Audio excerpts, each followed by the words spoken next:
بہاول نگر سے بھائی محمد حق نواز صاحب نے سوال پوچھا ہے۔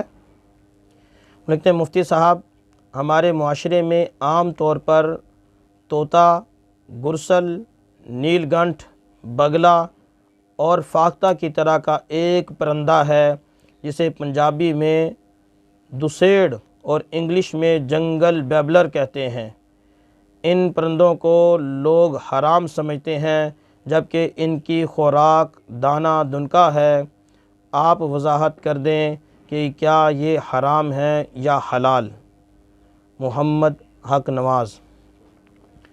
جی میرے محترم بھائی، اس حوالے سے پہلے بھی ہماری کچھ ویڈیوز آ چکی ہیں جس میں ان کو الگ الگ ذکر کیا ہوا ہے۔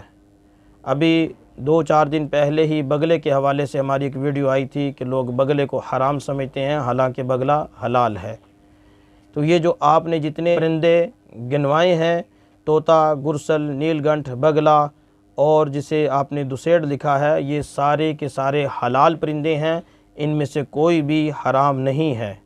ہمارے معاشرے میں ایک من گھڑت بات چل پڑی کہ جو پرندہ اپنے پنجے سے پکڑ کے کھاتا ہو وہ حرام ہے، حالانکہ ایسی کوئی بات نہیں، شریعت نے ایسی کوئی بات نہیں بتلائی، یہ لوگوں کی خود ساختہ بات ہے۔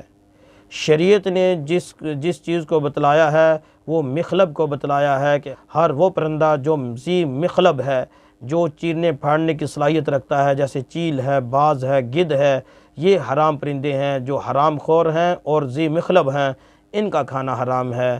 ان کے علاوہ جو عام پرندے ہیں، طوطا ہے، گرسل ہے، نیل گنٹھ ہے، یہ ایسے خام خواہ یہ بیچارے بدنام ہو گئے، حقیقت کے ساتھ ان کا کوئی تعلق نہیں۔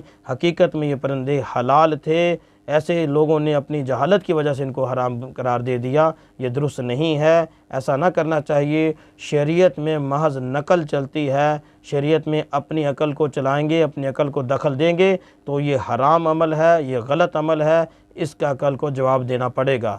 لہٰذا لوگ ان پرندوں کو حرام سمجھتے ہیں، ان کو حرام نہ سمجھیں، یہ بالکل حلال پرندے ہیں، ان کا خوراک ٹھیک ہے، یہ ذی مخلب نہیں ہے، لہٰذا ان کا کھانا حلال اور جائز ہے۔